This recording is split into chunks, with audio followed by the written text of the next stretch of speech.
Bueno, ahora sí, buenos días a todos. Muchas gracias por sumarse, por tomarse este rato para visitarnos por acá, por esta plataforma. Mi nombre es Miriam Tevez, soy del equipo de Inves, a cargo de servicios al exportador. Es un gran honor para nosotros trabajar en esta actividad codo a codo con el equipo de PROM Perú, a quien, Silvia, me encantaría que me acompañes. A ver si la veo. Hola, ¿cómo están todos? Hola, Muchas gracias Silvia. por acompañarnos y darse ese tiempo para estar juntos.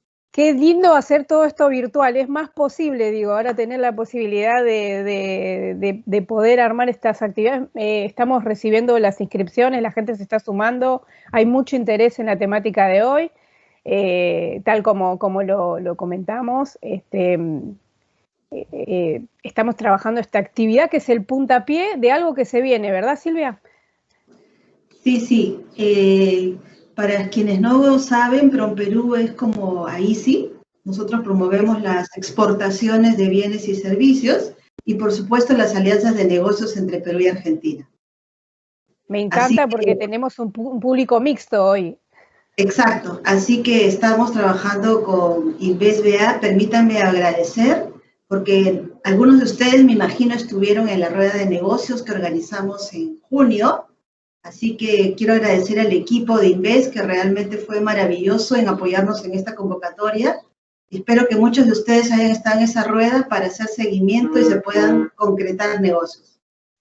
Muy bien, esta actividad de hoy surgió a partir de lo que se viene, ¿sí? Que por ahí hacia el final de la charla damos un poquito más de información para dejar la intriga, pero está pensada con este objetivo, empezar a analizar qué es lo que está pasando entre Argentina y Perú. Hola. Hola, Miriam. Se te quedó en mute el micrófono. Sí, Miriam. Me quedé hablando sola, se ve que solo se muteó. Bueno, esto pasa. Decía que esta actividad, no sé hasta dónde me escucharon, pero decía que esta actividad inició a través de empezar a ver qué oportunidades y qué está pasando entre el intercambio comercial entre Argentina y Perú para el sector informático. Y con la idea de hacer algo un poquito más comercial ya llegada a el fin de año. Entonces, sin robar mucho, agradecer a todos y si querés, Silvia, me encantaría que cuentes para vos a la comunidad argentina que te está viendo y yo si querés después cuento a la comunidad peruana, pero qué servicios, más allá de lo que hace, de la generalidad de lo de PROM Perú, qué es lo que están haciendo en herramientas, digo, organización de misiones, agendas, programas, me imagino capacitaciones. Sí, la verdad es que esta pandemia nos ha servido a todos para reconvertirnos. Sabemos que ustedes, los que están en servicio, son un sector ganador a pesar de todo. Y desde el inicio, desde abril, ya hemos hecho 2 ruedas virtuales y esperamos hacer una próxima justamente en coorganización con InvestBA. Y esperamos trabajar juntos para seguir desarrollando los servicios en una idea solamente muy pequeñito para decirles que Perú fue una de las economías que más cayó durante la pandemia, pero ya hay indicadores duros que la economía se está recuperando. Esperamos caer este año 13.7% y el próximo año esperamos recuperarnos 10%. Felizmente los fundamentos macroeconómicos que tenemos en Perú han permitido sobrellevar esto. La platita que teníamos en el chanchito nos ha servido para poder amortiguar la crisis, así que realmente los invito a hacer negocios con Perú y vamos a tener la presencia de José María Yonca por parte de Argentina, que ya lo va a presentar Miriam, y solamente brevemente comentarles que Donald Chirinos, que es el abogado que va a hablar en la parte de Perú, es un especialista, digamos, en temas tributarios y ha trabajado en SUNAT, que es como la FIC de ustedes, así que realmente conoce desde adentro, como se dice, todos los aspectos tributarios para poder, digamos, manejar bien esta relación comercial. Ha tenido estudios de maestría en España, es un experto que nos va a ayudar junto con José María, a poder hacer buenos negocios. Qué bueno. Bueno, la charla está interesante, que no quiero robar tiempo a ellos, entre Donald y José María. Yo de mi parte presentar a José María, que es abogado, es un amigo de la casa, acompaña a Inves y acompaña en general a todo lo que es la promoción de exportaciones. Yo personalmente desde el gobierno de la ciudad hace muchísimos años que lo conozco. Tiene un estudio jurídico que Alionca Abogados de más de 30 años, fue uno de los primeros en asesorar startups, tiene experiencia en todo lo que es Latinoamérica, en América del Norte, bueno, en Europa. Tiene esa visión más bien desde el lado del startup y desarrollando un poquito estrategias a largo plazo. La asociatividad es un principal foco de José, y lo que más me interesa destacar, bueno, que fue 2 veces presidente ejecutivo de la Cámara Argentina-Peruana, que creo que en esta oportunidad tiene un poquito de conocimiento del mercado, por eso era súper importante para nosotros que él pueda participar. Sin robarles más y contar lo que tienen, lo que van a ver ustedes acá, decirles rápidamente la metodología.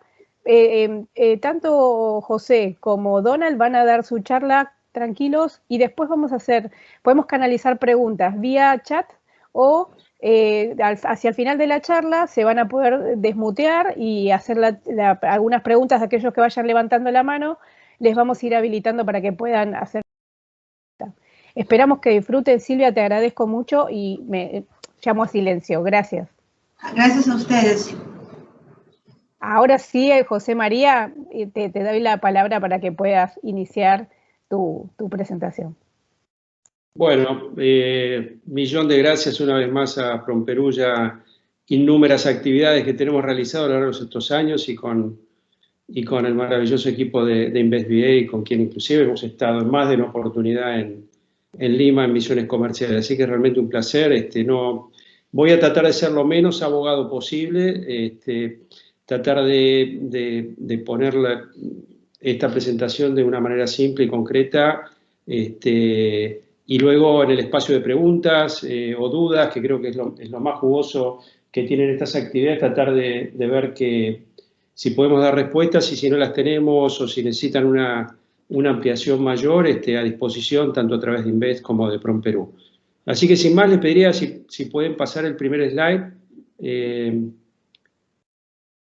Bueno, lo que vamos a abordar desde nuestro lado va a ser básicamente la metodología de la presentación, tiene que ver con pensar en un primer lugar en una compañía peruana que se interesa por el mercado argentino, ¿sí? Una compañía que quiere exportar servicios aquí a la Argentina y las distintas, digamos, etapas por las que se puede llegar a encontrar, es decir, desde llevar en primer lugar a hacer una exportación puntual, una venta puntual del servicio, hasta poder llegar a hacer una venta sostenida y eventualmente la instalación de una operación aquí en Argentina. Si bien muchas veces nos preguntan, bueno, ¿cuál es el mejor camino, cómo hacerlo y demás?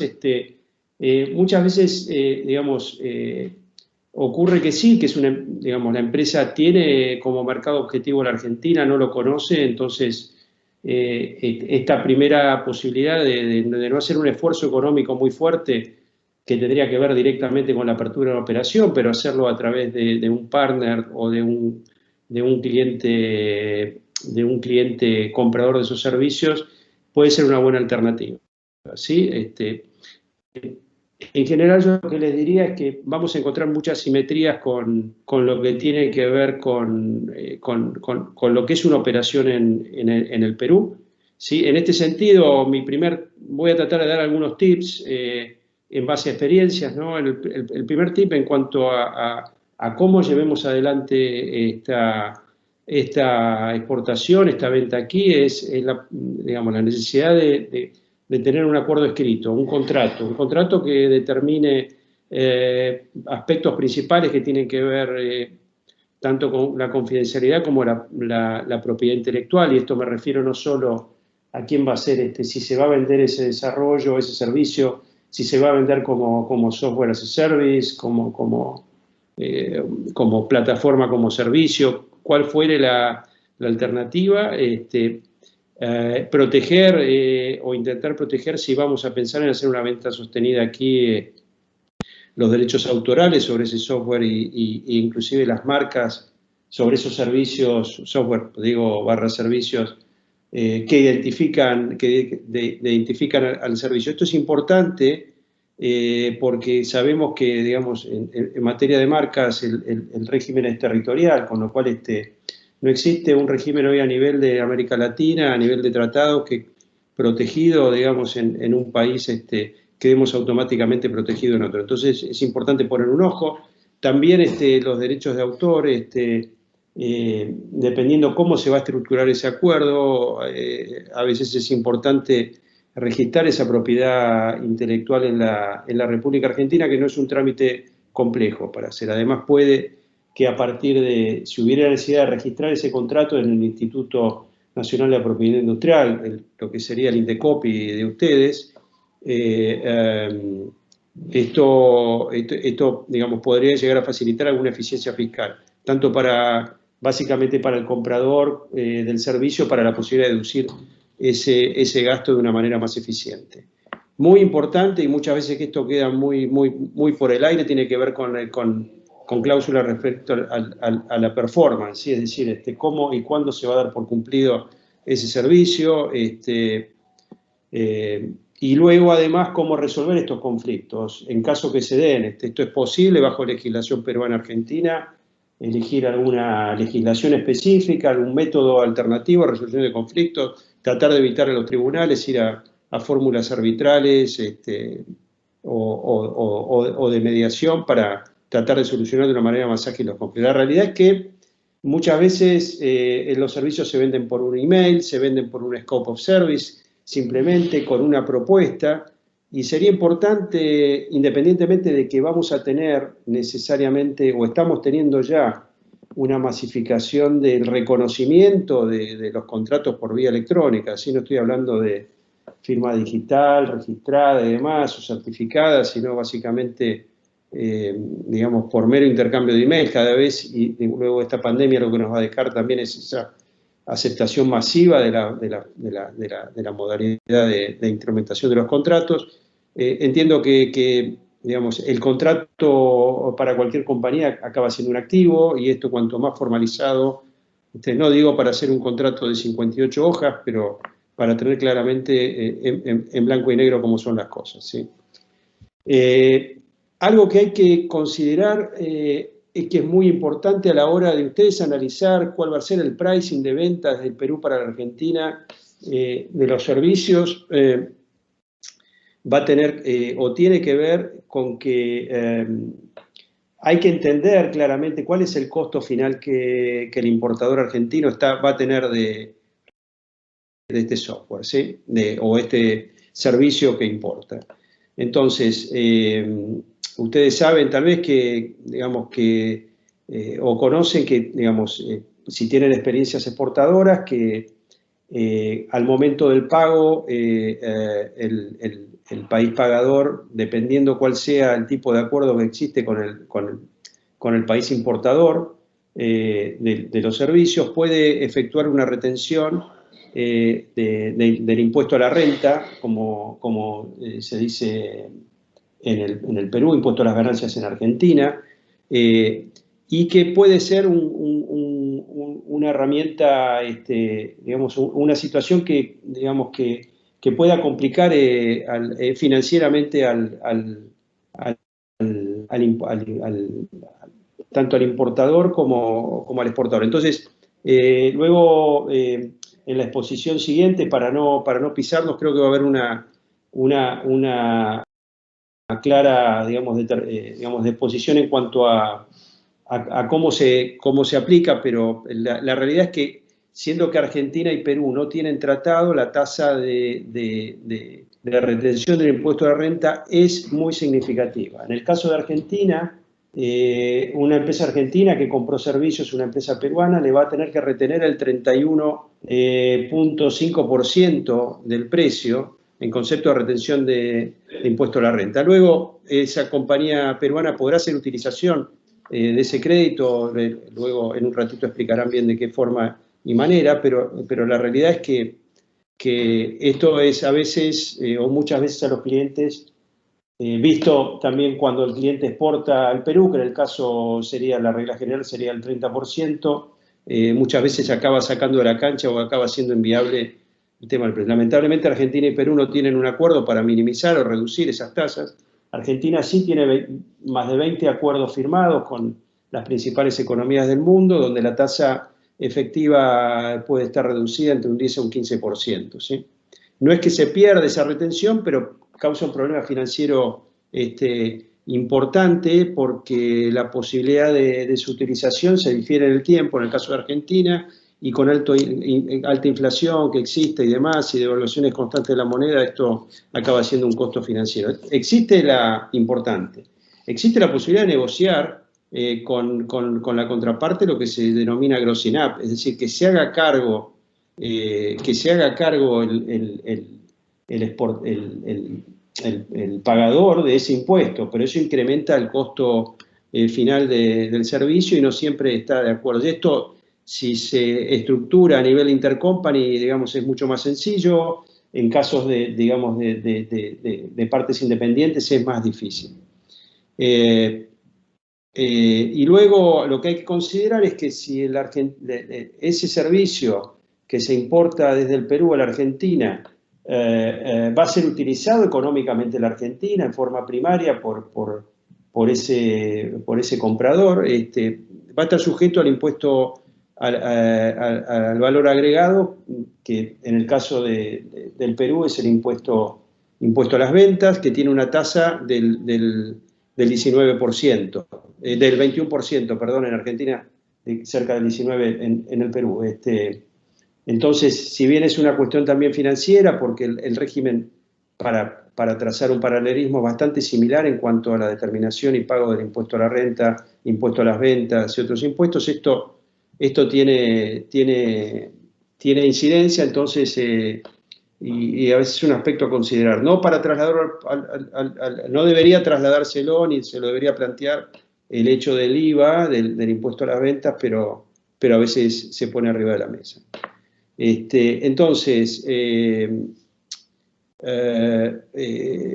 estos aspectos que les comenté muy rápidamente, porque tenemos un tiempo bastante acotado para esta presentación, son algunos tips que no pueden dejar de considerar a la hora de cómo abordar el mercado en cuanto a la formalización de los acuerdos y cómo determinar el pricing, ¿sí?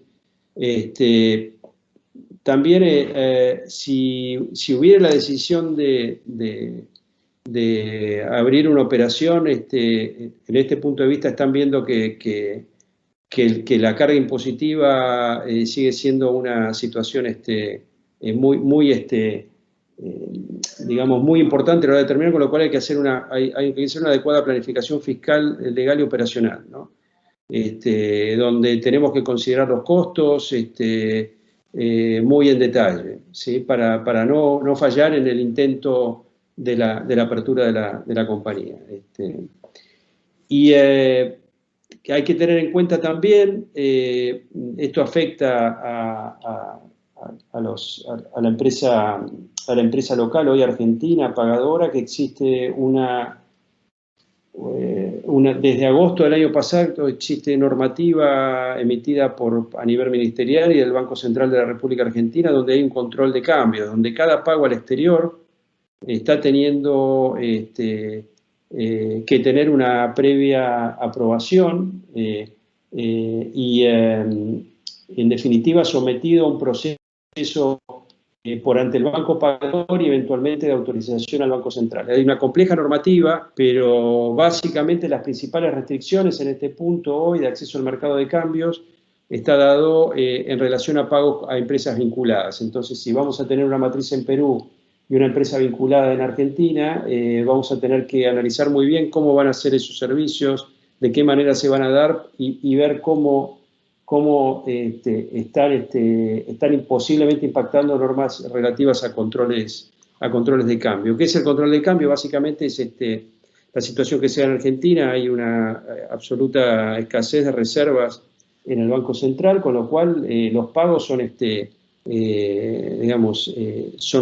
son revisados y son analizados y son, de alguna manera regulados a través de estas normativas.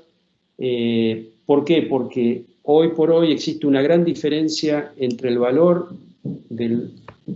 en pesos, medido en pesos argentinos, del dólar que nos vende el Banco Central para operaciones de comercio exterior, de los diferentes tipos de evaluaciones de dólares que hay, sea el dólar informal que se cambia en la calle, sea el dólar que se puede adquirir a través de operaciones complejas con títulos públicos o acciones, que para darles más o menos una idea, en términos muy generales, pongamos que el tipo de cambio hoy está en torno al 75 pesos, el tipo de cambio oficial. Cualquiera de esos otros dólares o tipos de cambio puede estar en el orden de 150 a 170 pesos, digamos.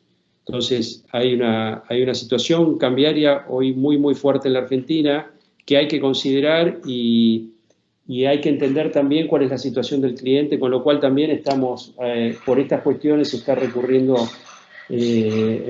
cada vez más a alternativas de planificación jurídico-fiscal en terceras jurisdicciones y no efectivamente en Argentina. ¿Podrían pasar la siguiente slide? Entonces, ¿cuál sería el roadmap si estamos pensando en abrir una operación? Y esto lo asimilo también a lo que vamos a charlar en el slide siguiente. ¿Cuál sería el roadmap a seguir si vamos a pensar asociarnos o vamos a hacer un joint venture con alguna empresa argentina? ¿Sí? Lo primero es, como les decía antes, tiene que haber un timing, ¿no? En cuanto digamos, no aconsejaría, si no hay una experiencia previa de ventas y demás, abrir una compañía salvo que haya sido un cliente que los trae ustedes aquí, o que los lleva, los obliga, o una oportunidad de negocio realmente muy importante que justifique la apertura. Yo diría esto manejarlo en fases, ¿sí? Porque existen algunas cuestiones que van a tener que cumplimentar, registro, por ejemplo, si fuere una sociedad comercial peruana o de cualquier otro país, la que se trate, para participar en una sociedad comercial argentina, debe tener un registro previo en el registro público de comercio. De nuevo, lo que hablábamos en el slide anterior, la planificación fiscal, legal y operacional. Es importante definir qué tipo societario que pueden adoptar. Hoy tenemos básicamente los tipos más utilizados son las sociedades de responsabilidad limitada, las sociedades anónimas y las sociedades anónimas unipersonales. Existe la posibilidad hoy de tener una sociedad unipersonal, o sea, con un solo socio en la Argentina. Si bien no existen restricciones en cuanto a participación de capital extranjero en una compañía argentina, sí lo que hay que tener en cuenta es que van a necesitar un director residente mínimamente para poder integrar ese directorio, que se puede integrar por uno o más directores o gerentes si fueran SRL. En el caso de llevar adelante la adquisición de una compañía, que a veces esto es una alternativa, digamos, de hecho hemos tenido bastante recientemente una startup o una compañía de servicios digitales que estaba basada en el Perú, que adquirió operación en Chile y en Argentina. La importancia de, tal como es en el Perú, hacer una debida diligencia de todos los aspectos de la operación, y aquí los aspectos cambiarios y los aspectos fiscales y transaccionales y laborales son determinantes. Es un punto que es una diferencia muy grande con lo que ocurre en Perú, ¿sí? Es decir, el costo laboral y el gerenciamiento de los recursos humanos de una manera general para el empresario peruano es una piedra en el zapato en la República Argentina. Entonces, y si fueran a tener un acuerdo de socios, fueran a tener socios en la operación, desde ya establecer un acuerdo de socios, donde se prevean aspectos sobre operación y gestión, financiamiento, cómo se van a aprobar los budgets, cómo se va a ejercer el derecho a información, si va a haber opciones de compra y venta, en fin, las típicas cláusulas estándares que tienen que ver con cualquier acuerdo de socios en cualquier otro país, bueno, reflejan y espejan aquí en la Argentina también. Si podemos pasar al otro slide. Entonces, yo creo que algo que sobre lo que venimos insistiendo ya hace muchos años es esto de sumar valores, ¿no? Creo que Argentina y Perú tienen digamos, hay una cantidad de factores, digamos, que no son menores de nuestra historia común, ¿no? El general San Martín, el posicionamiento del Perú, dónde está geográficamente el Perú, dónde está la Argentina, en fin, hay cantidad de cuestiones. Aquí listamos algunas, ¿no?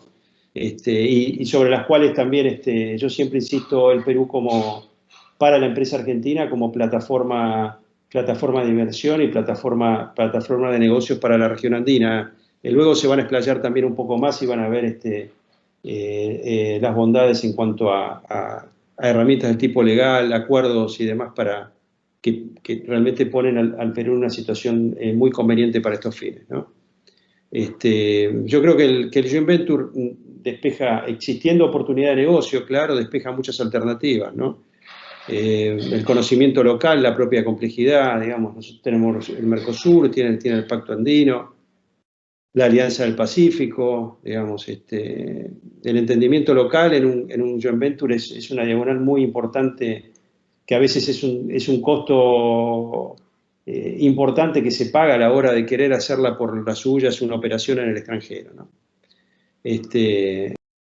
De repente poder llevar o atender al cliente en tiempo, ¿no? A través cuando hablo de joint ventures hablo tanto de una formalización concreta a través de un contrato de sociedad, de un contrato, digamos, o similar, como también a través digamos, de vehículos que son contractuales, que tienen que ver con contratos de representación, de agencia de ventas, reseller, que esto acaba siendo un joint venture de todas maneras porque implica un esfuerzo que va más allá de la mera venta, ¿no? Y una intención de permanecer en el mediano y largo plazo en un mercado.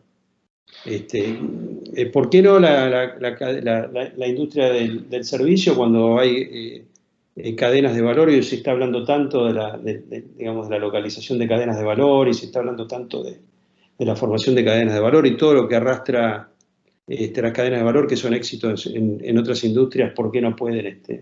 Hay grandes disparadores hoy de cadenas de valor en el sector servicios, como son o como ser mismo la tan conocida Mercado Libre, como basta un ejemplo para que de ellos una cadena de valor en el sector servicios muy grande, ¿no? Tenemos la ventaja de que tenemos en los dos países excelentes recursos humanos y estamos en el uso horario de los Estados Unidos, que puede ser uno de los mercados objetivos de este joint venture. Desde este punto de vista, digamos, hay que considerar que Argentina hoy está exportando servicios más del 80%, de acuerdo a las encuestas anuales que hace la Cámara del software, la CESI, aquí en Argentina. Prácticamente esto no está variando. Lleva que este es un mercado que es bien conocido por los argentinos y que tal vez en joint venture con compañías peruanas esto se puede inclusive incrementar. Y bueno, yo creo que, digamos, algo muy importante, como lo decía al principio de este slide, tiene que ver con la confianza y el respeto recíproco, ¿no? Hoy, digamos, el tan vapuleado, digamos, forma de ser del argentino y demás, que muchas veces se sufre en otros países, en el Perú es una bendición, y como decimos aquí, la buena onda y la buena receptividad, uno se siente realmente en casa, ¿no? Y esto no es menor para quien emprende una asociación, una asociatividad, ¿no? Y finalmente establecer claramente un programa de largo plazo, ¿no? Esto, digamos, sobre todo esto va más tal vez para los argentinos que ahora ven con estas cuestiones de diferencias cambiarias y demás, oportunidades de decir, bueno, me quiero ir de Argentina o quiero ir a establecerme en otro país. Y, digamos, esto vamos a tener subidas y bajadas, pero lo importante es establecer, digamos, relaciones de largo plazo que permita definir un plan y su implementación y poder aplicarlo. Así que bueno, un poco era esto lo que yo les quería dejar muy rápidamente, y luego estoy abierto a las preguntas que seguramente se van a disparar con mayor profundidad, sobre todo para los dos lados, ¿no? Luego de la presentación que me sigue. Muchas gracias, José. Vamos a seguir sin demora para después hacer todas las preguntas hacia el final a los dos, y vamos a darle la bienvenida a Donald. Donald, te escuchamos. Gracias a José, gracias a Miriam. Para mí es un placer siempre estar acá, aunque sea ahora en la distancia, con nuestros amigos argentinos. Tenemos tantos lazos que nos unen que en realidad siempre es un placer entrar en contacto con ustedes. Rápidamente, por favor, la siguiente diapositiva. En los 80, a finales de los 80, comienzos de los 90, con el cambio de gobierno, Perú, que era una economía muy cerrada, muy proteccionista, en el primer gobierno del doctor García, nos abrimos al mundo. Entró el primer gobierno de Fujimori y nos abrimos, hubo un cambio total y comenzamos a establecer ciertas cosas, tratando de atraer inversión a Perú. Básicamente, estas tres láminas que voy a continuación a mencionar son láminas normativas, son normas específicas que de manera específica y expresa mencionan lo que a continuación vamos a ver, ¿no? Se estableció un derecho de recibir un trato no discriminatorio frente al inversionista nacional, todo esto para inversionistas extranjeros. Se estableció la posibilidad de remesar libremente al exterior las utilidades o dividendos que se obtengan luego de pagar impuestos, obviamente, que se obtengan por empresas que se tengan en Perú. Libre tenencia y disposición de moneda extranjera. El dólar, hubo un momento en que teníamos un tipo de cambio oficial, luego lo abrimos y actualmente está así. Derecho a utilizar el tipo de cambio que más le convenga a cada uno, básicamente regulado por el mercado. Libre exportación del capital invertido. Acceso irrestricto al crédito interno, libre contratación de tecnología, y etcétera, etcétera. Todo para que el inversionista pueda venir. Siguiente, por favor. Entonces, dicho eso, también se mencionan cómo eran las modalidades de inversión, porque antes teníamos una restricción. Bueno, ahora se abrió y se dijo inversión extranjera directa, que puede ser como aporte de capital, el desarrollo de lo que mencionaba el anterior expositor, el desarrollo de joint ventures, inversiones en bienes y propiedades ubicadas dentro del territorio nacional y restricto. No hay salvo algunas en fronteras que te dicen que a 50 kilómetros de la frontera no se puede tener un extranjero, no puede tener, salvo que le den un permiso especial del gobierno. Tenemos muchas inversiones en cartera, contribuciones tecnológicas intangibles, cualquier otra modalidad de inversión, ¿no? Y además mencionábamos, toda empresa de manera expresa tiene derecho a organizar y desarrollar sus actividades en la forma que estime pertinente. No existe disposición legal que fije modalidades de producción o índices de productividad que prohíba u obligue la utilización de insumos, etcétera, etcétera. Entonces, como ven, una economía bastante abierta. Siguiente, por favor. Buscando siempre, y yo diría que hay dos pilares sobre los cuales el Perú actualmente se viene basando para este desarrollo y esta llamada a inversión, ¿no? Libertad de la organización y el desarrollo de actividades. Lo que mencionaba antes, no existe ninguna modalidad, no te dicen cómo es que tienes que crear tu empresa, cómo es que tienes que regularla, cómo es que la misma tiene que producir, o si que tienes que producir algo, no puedes producir algo, no, total libertad. Y también total libertad a cualquier sector de la economía. Cualquier sector de la economía, con algunas restricciones en específico, pero cualquier sector de la economía en que un inversionista extranjero quiera mandar la inversión a Perú o proveer de repente de algún capital excedente en otro país, traerlo al Perú, totalmente protegido, y lo vamos a ver también más adelante. Entonces, Hay algunas restricciones propias, como en cualquier país, ¿no? Al transporte aéreo, transporte marítimo, seguridad, pero no es que te digan, no puede haber un extranjero. Normalmente te piden que haya otra persona más, un peruano, pero básicamente estamos en casi todo abiertos a cualquier tipo de inversión. Dicho ese marco general que me permití compartir con ustedes, a continuación voy a tratar de ver cómo es que ustedes, hermanos argentinos, pueden venir acá al Perú a instalarse. Siguiente, por favor. Básicamente, yo diría que hay 3 formas en las cuales uno se puede instalar en el Perú. A través de una subsidiaria, una sucursal, a través de una alianza, lo que mencionaba José, puede ser a través de un contrato de distribución, un contrato de representación, consorcio mismo, un joint venture. El joint venture tiene algunas particularidades desde el punto de vista tributario, pero en realidad se puede. Y lo otro es venir y formar una empresa peruana con capitales argentinos, en este caso, ¿no? ¿Cuáles son las principales diferencias que diría yo? Una sucursal ya saben, es como una especie de bracito de una empresa extranjera que se coloca en el Perú. Lo vamos a ver a detalle más adelante, pero eso es básicamente la idea. El tema es que si hay algún tipo de responsabilidad, sube hasta la sucursal, ¿no? Entonces, ahí hay que tener un poco de cuidado. Una alianza con un distribuidor, con un representante de ventas o hacer un consorcio, va a mucho. Claro, ya no necesitas todavía en ese aspecto, al menos como yo lo veo, no necesitas todavía formar una empresa peruana. Básicamente puede hacerse un consorcio entre una empresa argentina y una empresa peruana. Se puede de repente la empresa argentina celebrar una alianza con un distribuidor en Perú, entonces este distribuidor en Perú básicamente lo que va a hacer es, como su nombre mismo lo indica, distribuir los bienes o servicios que tenga la empresa argentina y que se los va a dar a él para que él a su vez lo venda.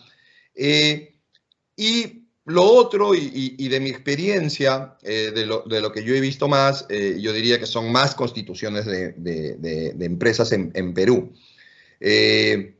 ¿Qué variables hay que tomar en cuenta para ver cómo me instalo en Perú? Si se trata de productos, si se trata de servicios. ¿Por qué? ¿Por qué la diferencia? Porque si se trata de productos, yo diría que perfectamente se puede ir vendiendo desde la Argentina sin ningún tipo de problemas. Pero si se trata de servicios hay que tener mucho cuidado porque si bien puede ser que usted no se constituya en Perú, si por ejemplo el servicio implica la presencia de personas en territorio físico, la presencia en territorio peruano por más de 183 días, eso de alguna manera tiene un efecto tributario que es que se considere a esa persona extranjera, por más que no se ha constituido en Perú, que tiene que tributar en Perú porque se considera que ha configurado la figura del establecimiento permanente. Entonces, eso es una diferencia, por ejemplo. ¿Qué más? Facturas del exterior. ¿Qué vas a tener? Si tú tienes un cliente peruano, de lo que normalmente vas a tener es que al cliente peruano de repente se le va a complicar un poco el hecho de recibir una factura del exterior, te va a decir no, sobre todo en servicios, te va a decir no porque sabes que yo necesito, o sea, voy a tener que pagar un IGB, un IVA, el IVA de ustedes, el IGB nuestro, voy a tener que declarar otro formulario adicional desde el punto de vista tributario por las retenciones que tenga que hacer si es que estas proceden. Entonces, a veces, no digo que siempre, pero sí, la mayor parte de veces diría yo, se le complica al cliente peruano. Entonces te dice, muchas veces, al menos de mi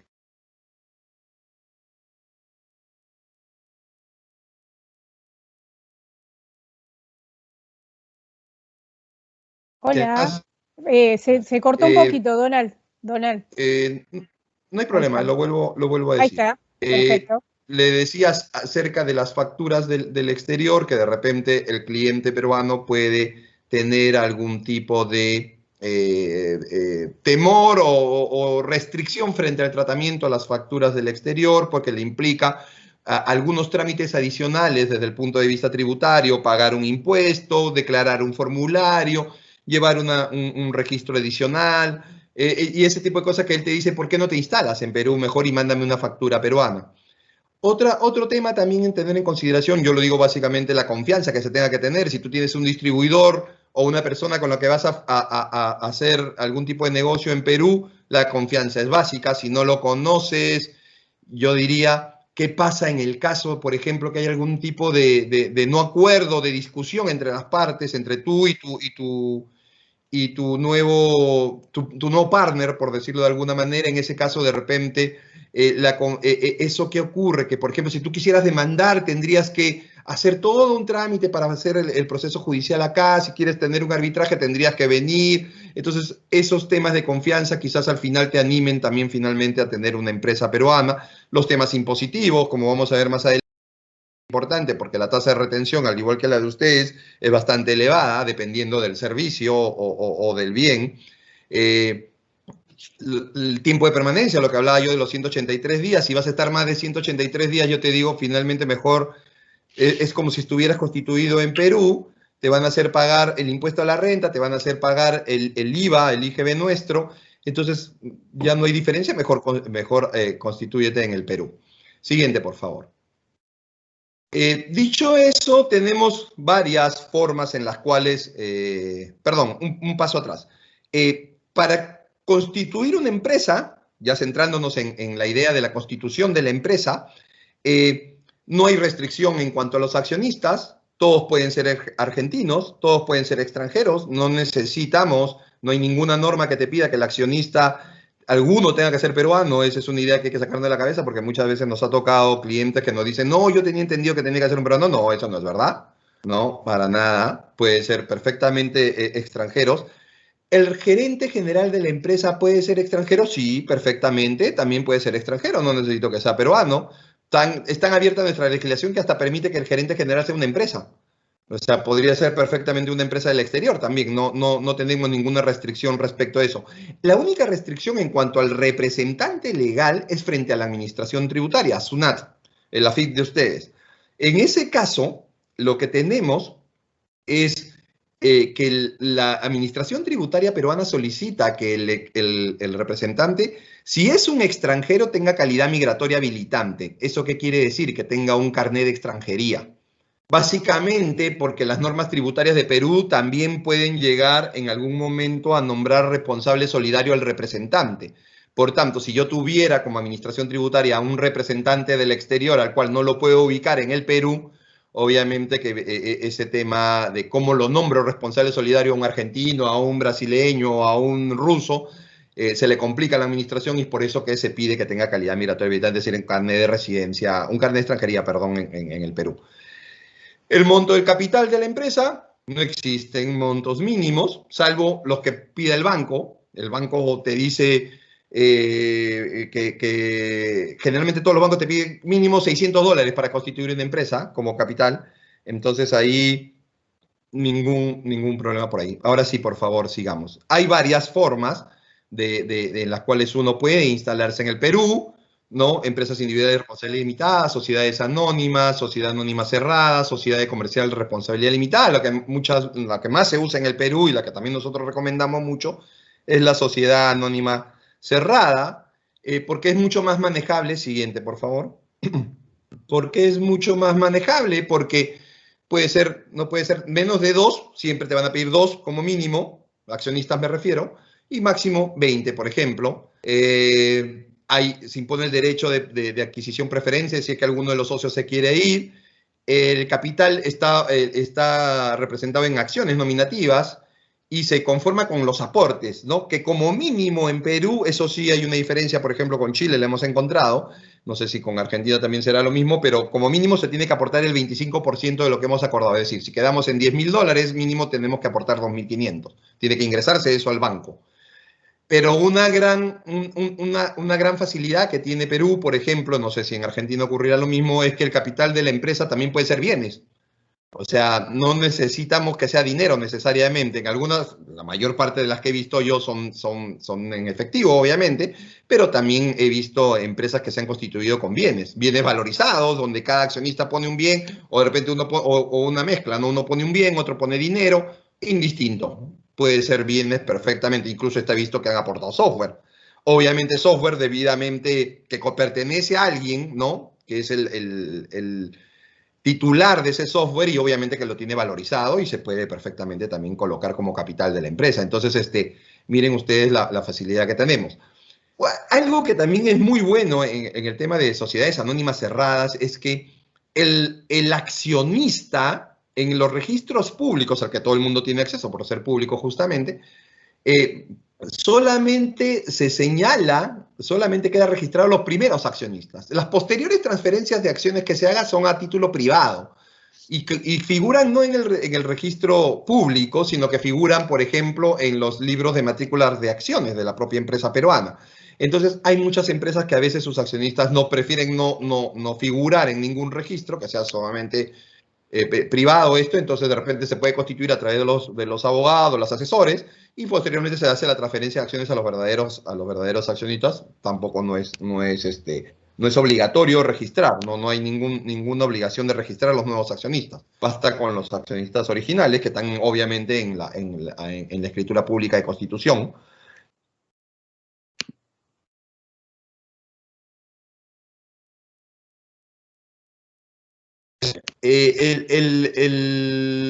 La forma como se va a constituir, como les decía, tenemos un órgano máximo que viene a ser la Junta General de Accionistas, tenemos un directorio que es opcional, no es obligatorio, a diferencia de, por ejemplo, otras sociedades anónimas, la otra sociedad anónima que sí lo pide, y tenemos abajo de eso un gerente o un subgerente. Siguiente, por favor. Entonces, esto es lo que mencionaba yo de la Junta General de Accionistas, el directorio y el gerente o subgerentes. La otra, por favor. Hablemos ahora de lo que mayormente muchas personas dicen, ¿no? Mira, ¿sabes qué? No me quiero complicar, no quiero constituir una empresa en Perú, quiero hacer una sucursal. A ver, yo quiero en este punto hacer una diferencia en dos aspectos, ¿no? En dos grupos de empresas que se pueden formar como sucursal en Perú, constituir como sucursal en Perú. Tenemos dos grupos de países que son los menos, con los cuales tenemos un convenio de doble imposición, y sobre los cuales si constituye una sucursal, los beneficios del convenio de doble imposición se pierden, ¿no? Entonces, en esos casos, normalmente lo que decimos es que no te conviene, ¿no? Brasil, Chile, ese tipo de cosas, no te conviene formar una sucursal porque vas a perder los beneficios del convenio. Pero en otros países como ustedes, por ejemplo, que no tenemos un convenio, puede formarse una sucursal. ¿Qué es una sucursal? Ya les decía, básicamente un bracito de una empresa extranjera, ¿no? Dotada de representación, goza de autonomía de gestión, y esas son las documentación que te piden cuando vas a inscribirte, porque te tienes que inscribir en los registros públicos, en los que te van a pedir el acuerdo de la matriz, donde señalan que se va a establecer la sucursal en Perú, y obviamente que en ese acuerdo tiene que decir cuánto es el capital que se le va a asignar, que ojo, no es necesario enviarlo, puede decirse $1 millón, pero nunca va a haber necesidad de al menos depositarlo en alguna cuenta bancaria. Designar un representante legal y los poderes que le van a dar a este representante legal, ¿no? Ahora, siguiente, por favor. Hay dos aspectos ahí, ¿no? Un aspecto positivo, que es, ¿por qué es bueno una sucursal? Una sucursal es buena porque, por ejemplo, si vas a entrar a una licitación, sea pública, privada, y te piden un número de años de experiencia, un nivel de facturación, o no sé, algún tipo de servicio que hayas prestado anteriormente, si tú formas una empresa nueva, obviamente no vas a poder acreditar eso. Pero si tú tienes una sucursal, obviamente que sí lo vas a poder acreditar, porque nuevamente repetimos, es el bracito de la matriz. Entonces, transmite experiencia, ¿no? Puedo perfectamente a través de una sucursal licitar, privada o públicamente. Y otra cosa también adicional es que no hay dinero de por medio, ¿no? ¿Por qué? Porque no hay necesidad de ingresar el capital. Pero ¿cuál es el aspecto negativo? Porque si bien tiene un aspecto positivo, como todo en la vida tiene un aspecto negativo, que nos va a depender mucho de cómo lo vean ustedes.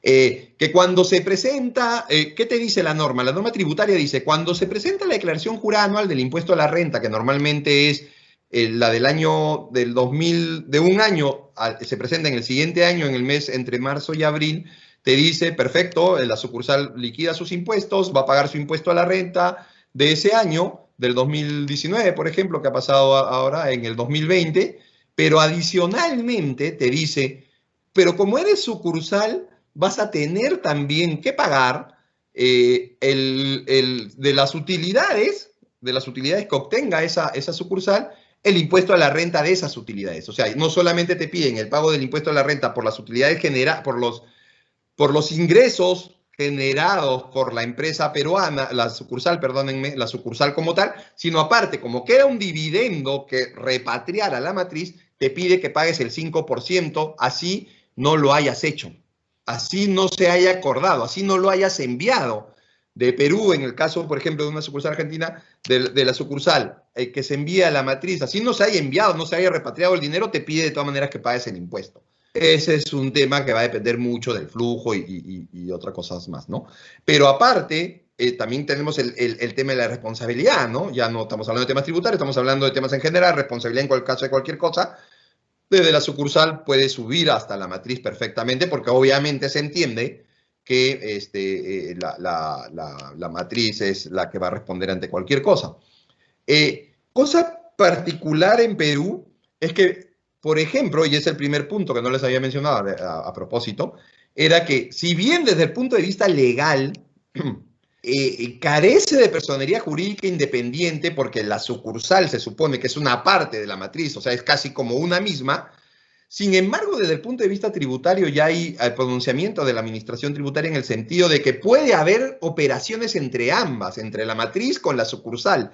¿Por qué? Porque considerado desde el punto de vista tributario son independientes una de otra. Desde el punto de vista tributario, una sucursal tiene personería jurídica, porque tanto sí que se puede inscribir en el RUC, pueden celebrar contratos, la sucursal le puede comprar a la matriz le paga a la sucursal o viceversa, o sea, ese tipo de operaciones está permitido. Obviamente, aquí hay que también tener en consideración acá que se trata de empresas vinculadas y hay que tener en consideración el tema del régimen de precio de transferencia, siempre, ¿no?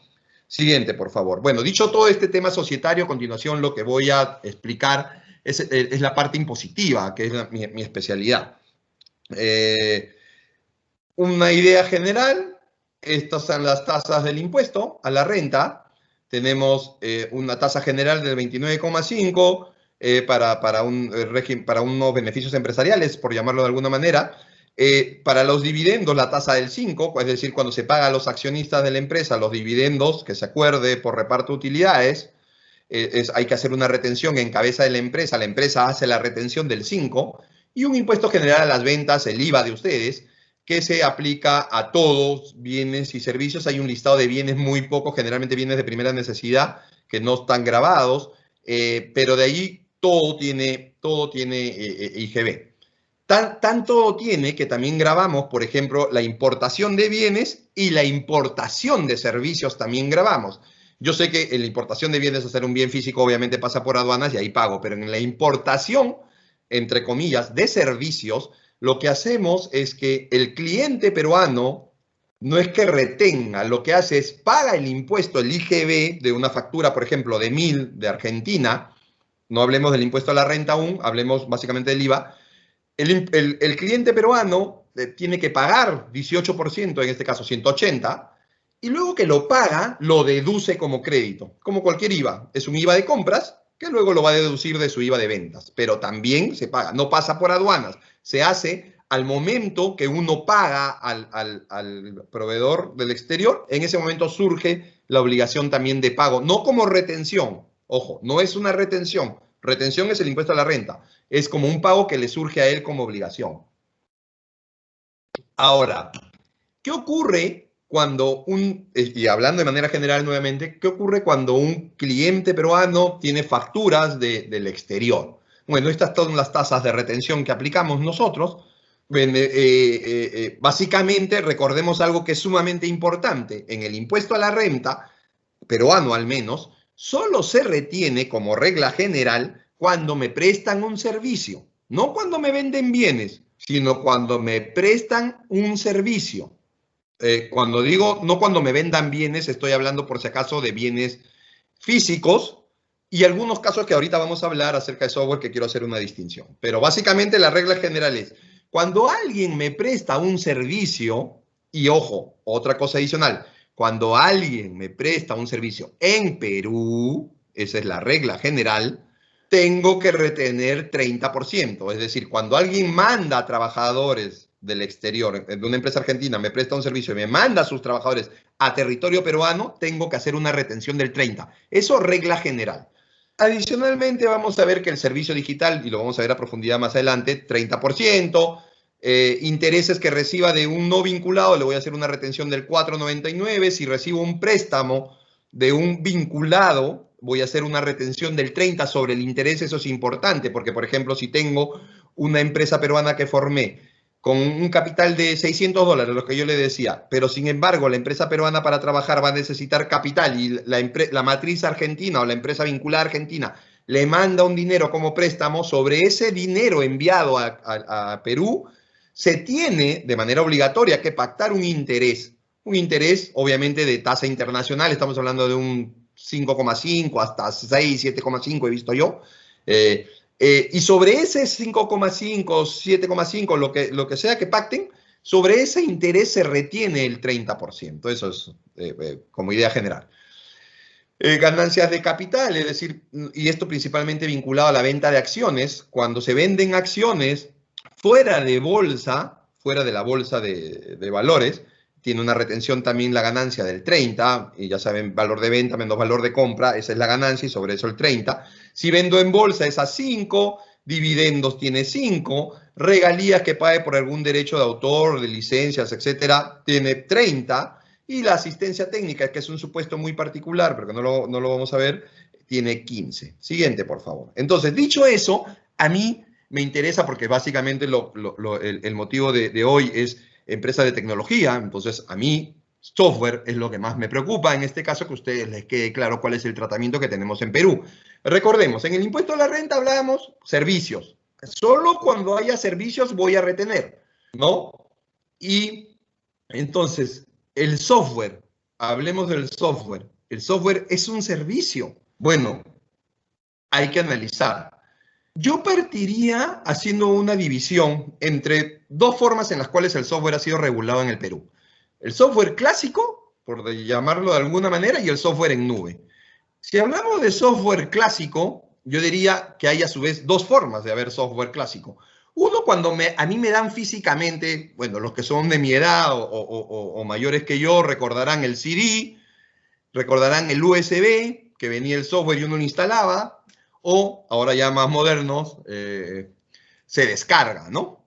No está en línea. Entro a una página, me dan una clave, meto la clave, la descargo. Descargo el software y lo instalo en mi computador. En ese clásica venta de software, por favor, la siguiente, lo que va a haber es que el tratamiento que se le da, y hay ya informe de la Administración Tributaria en ese sentido, es que eso es una venta de bienes.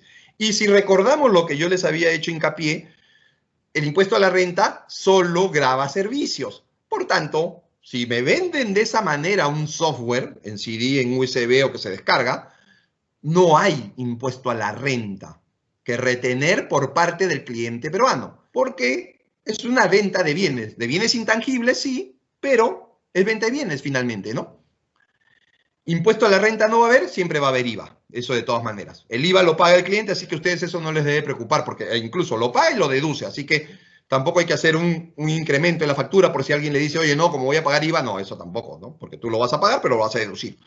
Entonces, ese es el primer punto. Ahora, pero también hay, y ya ahora con la modernidad, y yo diría que la mayor parte de software que tenemos en el Perú, siguiente por favor, es el software en nube, es aquel que está en línea. Bueno, en ese caso hay norma de Perú, normas expresas y aparte interpretaciones de la Administración Tributaria en el sentido que el software en nube es un servicio digital. Y nuevamente, si recordamos lo que hice hincapié antes, el impuesto a la renta se aplica sobre servicios. E incluso tiene un acápite especial, el servicio digital, señalado de manera expresa. Entonces, la norma tributaria y sobre todo la Administración Tributaria ha señalado que el software en nube es un servicio digital. Siguiente, por favor. Entonces, la gran pregunta que tendríamos que hacernos, ¿qué es un servicio digital? Bueno, un servicio digital es esto que les menciono. Esta es la redacción que señala la ley del impuesto a la renta. Es aquel servicio que se pone a disposición de un usuario, cliente obviamente, o de cualquier adaptación o aplicación de protocolos, plataformas o de la tecnología utilizada por Internet o cualquier otra red a través de la que se presten servicios equivalentes mediante accesos en línea y que se caracteriza por ser esencialmente automático. Eso es sumamente importante, esencialmente automático, es decir, tengo al otro lado, yo entro a mi computador, doy clic al icono y me conecto con un una nube donde automáticamente voy a trabajar un software, ¿no? En este caso, al menos específico. Y que no sea posible en ausencia de tecnología de la información. Bueno, eso es un servicio digital. Y si es así el servicio que estamos brindando desde el exterior, software en nube, por ejemplo, el cliente peruano tiene que hacer una retención del 30. Siguiente, por favor. Ahora, si queremos ser más específicos, y discúlpenme, de repente no sé si lo lograrán ver, pero tenía que tratar de meter los 13 supuestos de software digital enunciativos que menciona la ley. Vamos a ver que hay mantenimiento de software, soporte técnico al cliente red, que incluso te dice, incluye conexión con personal a través del correo electrónico. Ya no es automático. Entonces, estamos hablando de que si yo le mando un correo electrónico a alguien, a un servicio técnico, por ejemplo, de un software, un soporte técnico, y ese me responde por el correo, ya eso también va a ser software en nube, va a ser servicio digital y por tanto retención. El almacenamiento de información, la aplicación de hospedaje, la provisión de servicios de aplicación, almacenamiento de páginas de internet, acceso electrónico a servicios de consulta también. Por ejemplo, si un servicio profesional, consultores, abogados, así lo dice de manera expresa, médicos, etcétera, a través del correo electrónico, videoconferencia u otro medio remoto, también es servicio digital y por tanto se retiene. Publicidad, subastas en línea, reparto de información, acceso a una página interactiva, capacitación interactiva, programa de entrenamiento a través del internet, portales en línea para compra-venta, que es lo que yo he visto más, en lo cual el operador de una página de internet almacena en sus servidores catálogos electrónicos de diversos bienes. Los usuarios de tales páginas seleccionan un producto, hacen un clic, compran, y el operador de internet transmite su orden al proveedor, ¿no?, quien es el responsable de aceptar y dar trámite a las órdenes y además pagar una comisión al operador de internet. Bueno, todo eso es servicio digital. Entonces, como vemos, el servicio digital, al menos como está regulado actualmente en la ley del impuesto a la renta, tiene ciertas cosas, ciertas particularidades. Entonces, por ejemplo, me habían dicho que podría ser, por ejemplo, si alguien no necesariamente desarrolla un software. Bueno, si no necesariamente desarrolla un software y presta un servicio a través del internet a un peruano, o de repente es mitad software o es un software no estándar, sino que lo adaptan a la necesidad de cada cliente, eso es servicio digital, si es que es un software en nube. Y todos estos temas que de repente ustedes lo conocen mejor que yo, pero si ustedes necesitan un mayor detalle porque cada uno de estos tiene un pequeño concepto que no lo he traído acá, porque obviamente sí va a ser muy largo, pero he resaltado algunos cuantos, pero yo lo tengo y no hay problema alguno en proporcionárselos para que sepan qué incluye cada uno de los supuestos. Entonces, como ven, el software y también el servicio digital, sobre todo, porque yo sé que ustedes, Argentina, es muy desarrollado en estos temas. Yo tengo varios clientes que tienen algún tipo de software o de asesoría de empresas argentinas. Entonces, sí tiene una tasa de retención. Entonces, eso es algo importante a tomar en consideración. ¿Por qué? Porque si, por ejemplo, yo desde Argentina presto el servicio, yo voy a tener que retener, y como bien decía José, le van a tener que hacer una retención y ustedes van a tener que quedar con el cliente peruano. ¿Le hacen un gross up? O va a depender mucho si en su país, ¿no?, en Argentina, ustedes tienen la posibilidad de deducir el impuesto a la renta que le retengan en Perú. En Perú, por ejemplo, se habla de una tasa media, que es una operación un poco complicada, matemática que hay que hacer, pero sí hay algún tipo de reconocimiento de la tasa de lo retenido. No es tan igual como un convenio de doble imposición que te reconoce todo, con el límite nada más de que sea lo mismo, que no exceda el impuesto retenido al impuesto que tuvieras que haber pagado en tu país, pero te tiene la posibilidad de la deducción. Va a depender mucho de la legislación argentina. Pero lo que sí le quería decir, es distinto, por ejemplo, que una empresa peruana, decía yo, tenga un proveedor argentino de un software o un servicio digital al que le tengo que hacer una retención del 30%, que es distinto a que ese mismo proveedor argentino esté en Perú, ¿no? Esté en Perú trabajando y me facture, porque no le voy a hacer retención alguna. Porque obviamente el cliente peruano está trabajando con otro peruano. Entonces, ahí no cabe retención alguna de impuesto a la renta. Ahora, claro, ¿cómo Argentina llevarse la ganancia a Perú? Bueno, hay varias formas, ¿no? Una de ellas es, por ejemplo, vía distribución de dividendos. Si hay distribución de dividendos, solamente voy a retener 5. Ya no es 30, es 5, ¿no? Pero obviamente luego que la empresa peruana ha pagado su impuesto a la renta en Perú, que es 29,5, hay algunos regímenes especiales que no vienen al caso de repente, pero que podrían también accederse con tasas disminuidas, pero vamos a ver cuánto tiempo van a estar vigentes esos, y que tiene un límite en cuanto al número de ventas, etcétera. Así que, pero hay formas en las cuales, ¿no? Por ejemplo, también era importante lo que José decía en cuanto a proteger el software, ¿no? El proteger el nombre, cualquier tipo de producción intelectual, porque se puede proteger, claro, en Argentina, pero lo más recomendable también es protegerlo en Perú e inclusive hacer lo siguiente, algún tipo de planificación, un planeamiento tributario donde la empresa argentina de repente le cobra una regalía a la empresa peruana por el uso de ese software, si es que hubiera eso, o de repente la empresa argentina lo aporta como capital a la empresa peruana y ahora es la empresa peruana la dueña del software y trabaja con ese software en Perú. Hay varias maneras. Pero yo lo que sí quería dejarles en claro era esta forma de trabajo. Siguiente, por favor. Voy a tratar de hacerlo más corto. Sí, te estaba por decir, viendo el Donald, Perú, que estamos cerca de la hora. Dame 5 minutos más y acabo. Dale. Entonces, viendo el Perú como plataforma hacia otros países, lo que mencionaba también José, tenemos comunidad andina, tenemos países con los cuales tenemos convenio de doble imposición, que son donde normalmente están regulados los servicios. Siguiente, por favor. Entonces, yo básicamente quería recalcar, siguiente, en comunidad andina o con cualquier otro país con el que tenga yo un convenio, cuando yo le mande una factura, se va a considerar exportación de servicio, no tiene IVA, no tiene IGB en Perú. Si yo facturo desde Perú a estos países, no tengo IGB. Y el impuesto a la renta, por ejemplo, si es un país de la comunidad andina, me va a retener, pero yo en Perú ese ingreso lo voy a considerar como no gravado con impuesto a la renta. Ahí hay un tema de flujos, hay un tren, va mucho el país, Chile, Ecuador, Colombia, Bolivia, cuánto retengan ellos, pero lo que me retienen a mí no lo puedo usar como crédito porque es un ingreso no gravado. Y si yo lo uso, por ejemplo, uso a Perú como plataforma para algún servicio con alguno de los países con los que tengo un CDI, lo que voy a tener es que en esos países no me van a retener, no me deberían retener nada. Siguiente, por favor. Siguiente.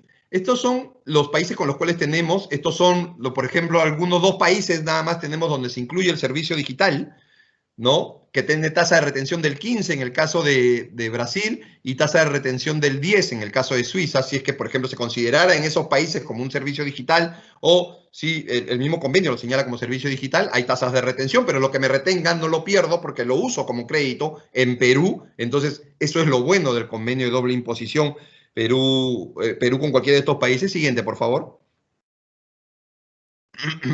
No hay IVA tampoco, lo que le mencionaba. Y cuando hacer uso del CDI, simplemente cada vez que mando una factura, tengo que mandar, siguiente, por favor, un certificado de residencia. Tengo que tener cuidado si es que se trata de un servicio que voy a hacer en otro país, que no excederme de 183 días de permanencia en ese país.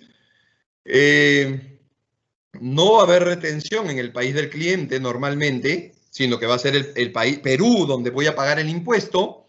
Y si es que me retienen, voy a tener una tasa de retención. Esto que ven a la mano derecha es el certificado de residencia que emite Perú para aquellos casos en los cuales tengamos un convenio. Siguiente, por favor, las 2 últimas. El otro, el de comunidad de la decisión 578, vamos a ver que a diferencia de los CDIs, en este caso ya no pago en Perú, sino que lo considero no gravado. Y Colombia, Ecuador o Bolivia es quien hace la retención dependiendo de su legislación nacional.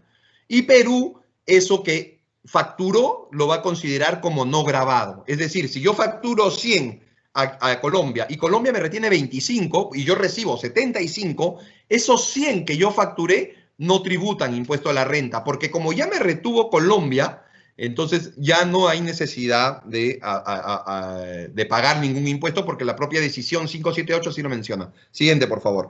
Y por último, el tema, ahí les dejo una tabla de dónde es que se tiene que pagar, pero la regla general es que se paga en el país del cliente. El cliente retiene, ¿ya? Eso es lo que se menciona. El cliente retiene. No hay un concepto de servicio digital establecido, pero sí habría que ver la legislación nacional de cada país. Siguiente, por favor. Bueno, eso es todo lo que yo les quería comentar. Muchas gracias. Y algo que también se me quedó en el tintero es que no entiendo hasta ahora por qué el Perú no tiene un convenio de doble imposición celebrado con Argentina, siendo nosotros tan cercanos. Yo tengo la respuesta, pero es políticamente muy incorrecta y no la voy a decir. Después te la cuento. Gracias.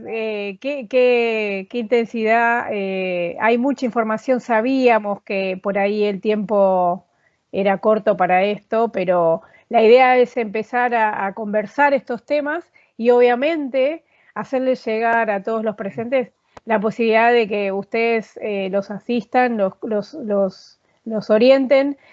Silvia, te invito, si te querés sumar. Nuestra intención también, tanto desde Inves y de PROMPERÚ, estamos a disposición para asesorarlos, para acompañarlos, para orientarlos, así que si les parece bien, si te parece bien, Silvia, podremos abrir la posibilidad de las preguntas. Ya hay algunas levantando las manos.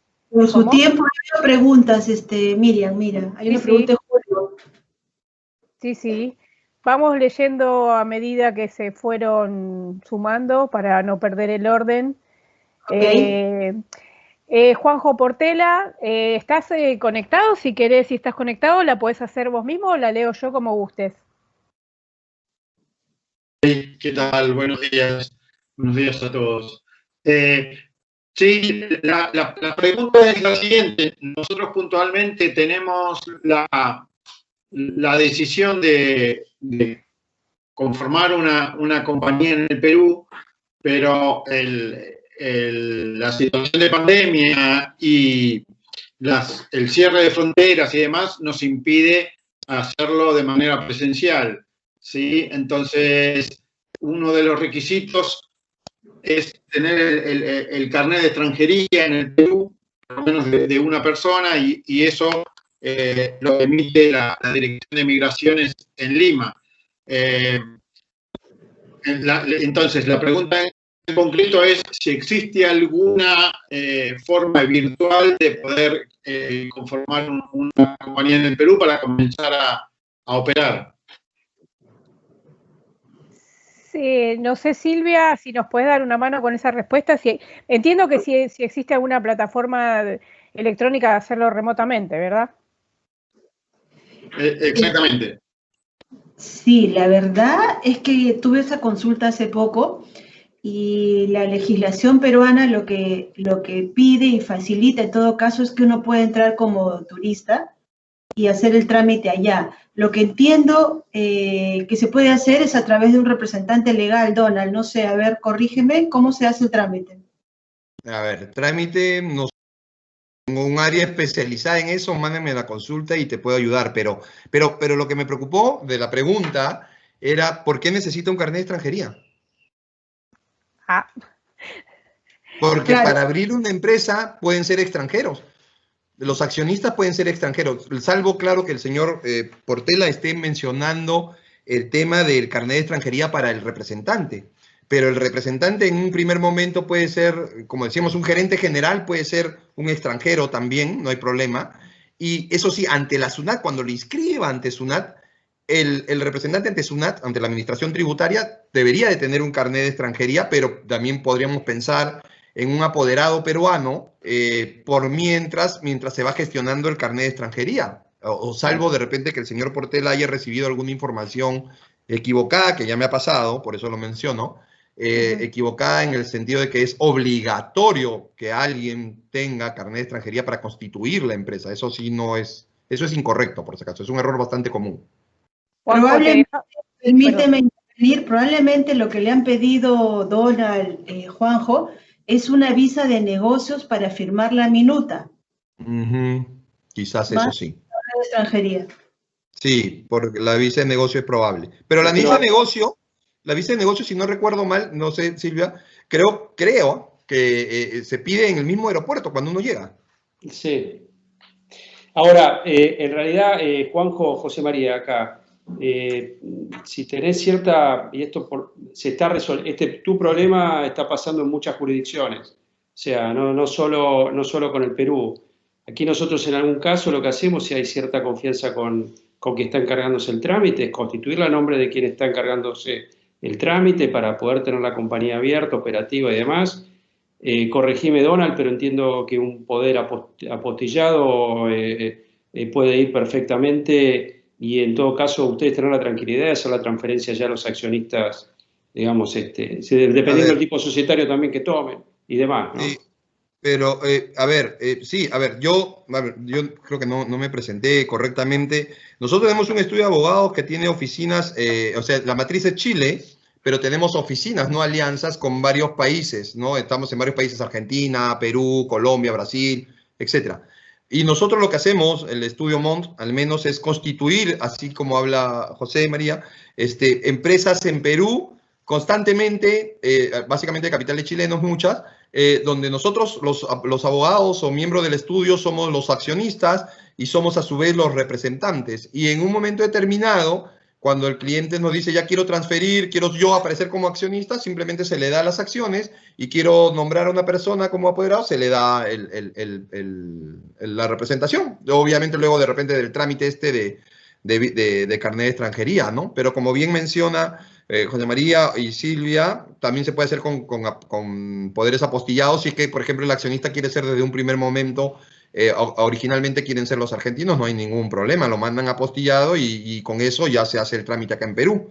Demora un poco más, obviamente, porque está apostillado, hay que escribirlo y un trámite adicional, pero no hay problema, también se puede hacer así. O sea, pero para formar la empresa, carnet de extranjería, salvo, claro, que como le decimos, que desde un primer momento, cuando quieran inscribirlo ante la administración tributaria, quieran que sea originalmente un extranjero. Te agradezco la respuesta y Juanjo, te dejamos, nosotros vamos a estar mandando la grabación, la presentación, etcétera, y con los datos de contacto para que vos puedas contactarte directamente si querés profundizar más específicamente por tu consulta. Vamos a otra consulta. Bueno, Analía, nosotros somos una pyme de sistemas de gestión. Para librería y editoriales ofrecemos remotamente el servicio de gestión en la nube. Ahí no sé si tendríamos algún impuesto.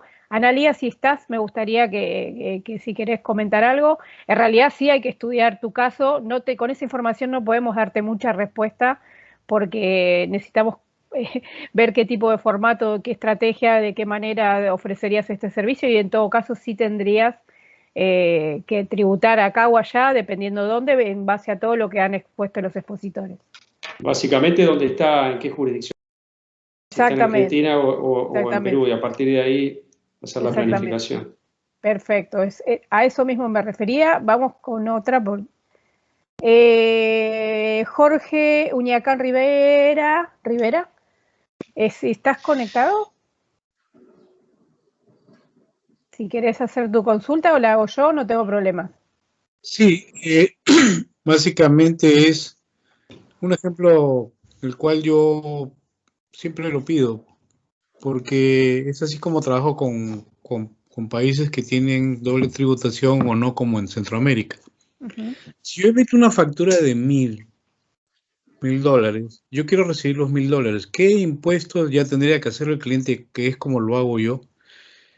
Yo le envío una factura al cliente y yo le digo, esto que acá en Perú me lleguen los $1,000. ¿Cuánto tendría que poner en la factura? ¿Qué tratamiento tendría que poner en la factura para que en Argentina afecten esa factura sin que me quiten o sin que yo reciba menos de 1,000? Básicamente ese es el ejemplo. Sí, al menos de nuestra experiencia lo que tenés que tener es un acuerdo que se establezca esto para habilitar digamos, que se acuerde y que se hace, y hay que hacer el cálculo de cuánto es el gross in-up en este caso, ¿no? El problema, Jorge, lo que yo comentaba, que muchas veces este pedido es, en el caso de Argentina, serían, digamos, las retenciones del 1.5, no es efectivamente esto así, pero puede estar en una suma muy cercana, o sea, es un incremento muy importante. Lo que hay que ver ahí es un tema comercial, si el gross in-up te deja en el mercado o te saca del mercado, ¿no? Pero es un tema a plantear caso a caso con tu contraparte. María, perdón, ¿tendría que asignarle 31.5 más el IVA o solo el 31.5? No, el IVA es un tema de la frontera de Argentina para adentro, digamos, es un tema del importador. Es interno. Además, si hay utilización económica en Argentina. Porque para la Argentina la importación de servicios en la medida que, porque yo puedo comprar ese servicio para aplicarlo, utilizarlo en Chile o en, no sé, en República Dominicana, ¿sí? El IVA lo puede recuperar, solamente habría que aplicar el IVA es igual, conceptualmente es igual que el impuesto a las ventas en el Perú, cómo funciona, digamos, ese punto de vista, ¿no? La tasa es del 21%, la tasa del impuesto a la renta en Argentina es del 30%, y la distribución, la tasa de distribución de los dividendos es del 7%. O sea, estamos con algunos puntos porcentuales diferenciados, pero básicamente no hay mayores diferencias en cuanto a la imposición tributaria, ¿no? José María, una duda, a ver, aprovechando, entonces, ¿es 35 la retención? No, 30, no tienes convenio, la tasa el 31.5, o sea, es el 90, 31, la efectiva es el 31.5. O sea, y la retención del 7. No, esto es, yo, digamos, me subí cuando hay distribución de dividendos, ahí Donald comentaba la posibilidad de planificar desde el Perú, es decir, optar por abrir una compañía en el Perú y eventualmente luego ver estrategias para poder remesar divisas al país de origen, digamos, al país del inversor. En el caso de Argentina, el costo es, luego de pagado los impuestos al 30%, el impuesto corporativo, la tasa de distribución de dividendos es del 7%. Señor Ucañán, haciendo cálculos, más o menos, usted debería de facturar 1.484.61 si es que quiere recibir los 1.000. Más o menos, ¿ah? Ok.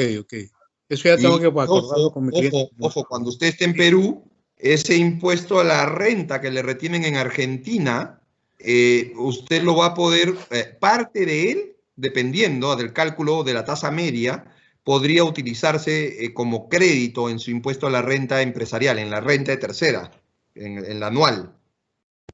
O sea, también se puede usar esa retención, no se pierde completamente. Se puede usar una parte haciendo, como le digo yo, la operación de la tasa media, por si acaso. Gracias. Y finalmente, ¿dónde puedo tener información de cómo crear una empresa en Argentina? Yo sé Nosotros le podemos facilitar ahí.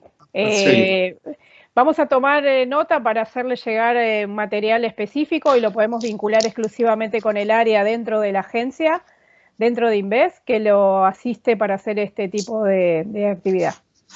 Y en el proceso, ¿sí? Si le parece, vamos a tomar nota, le pido a las chicas del equipo que tomen nota para vincularlo con el equipo de promoción de inversiones. Gracias. No, por favor. Muchas gracias a usted por tomarse este ratito.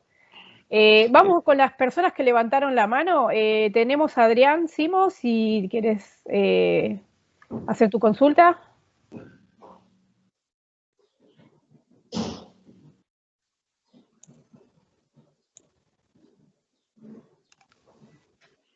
Adrián, ¿estás por ahí? Por ahí se fue. Pero... Ahí está. ¿Me escuchan?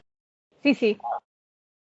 Simonovich de CIA Interactive. Donald, la verdad que muchas gracias, muy clara su explicación y ha barrido con el mito para los que pensamos que abrir una empresa en Perú era muy complicado. Le hago la siguiente pregunta, que son dos en una. Para los que vendemos software, ¿es posible, por ejemplo, aportar, aparte de como capital, como un préstamo, licencias de software?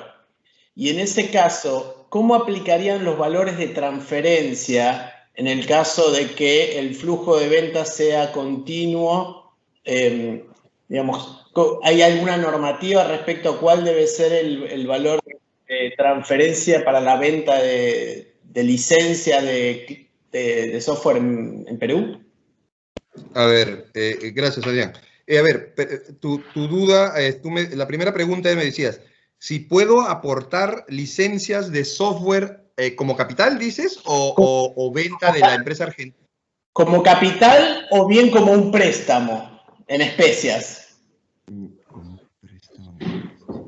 A ver, como préstamo nunca he visto, sería extraño, ¿no? Porque ¿cómo aportas? Claro, o sea, a ver, si tú me dices a mí es un préstamo en especies, obviamente que yo cuando te pague te voy a pagar más intereses, ¿no? Se supone, tú me lo vendes a 100 y yo te lo voy a pagar a 110, una cosa así.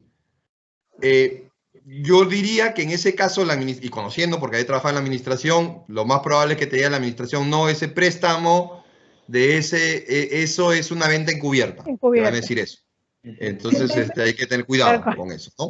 Y luego, aportarlo como capital, sí entendería que se pudiera. Habría que valorizar ese aporte de ese software.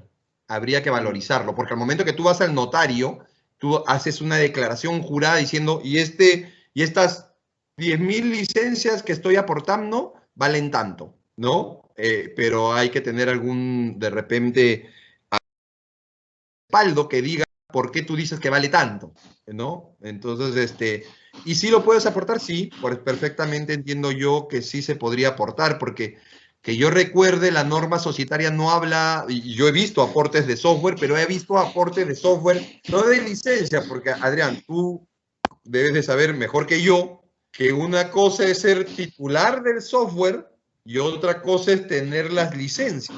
Yo recuerdo haber leído un informe de la Administración Tributaria Peruana, que era una tela de araña, tratando de explicar cuál es la diferencia entre licencias de software y ser el titular del software, porque claro, cuando uno da licencia del software, lo que yo entiendo es que tienes un software y sobre ese software tienes derecho, y tú lo que das con una licencia es uno de los derechos, pero el titular del software sigue siendo la persona creadora del software.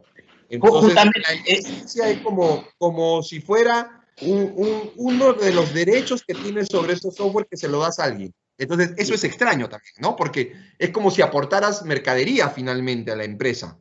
Yo lo que he visto es que más bien ha cambiado el titular. El titular del software, que es accionista de la empresa peruana, ha venido y ha dicho, este es mi software. Yo lo aporto a la empresa como tal.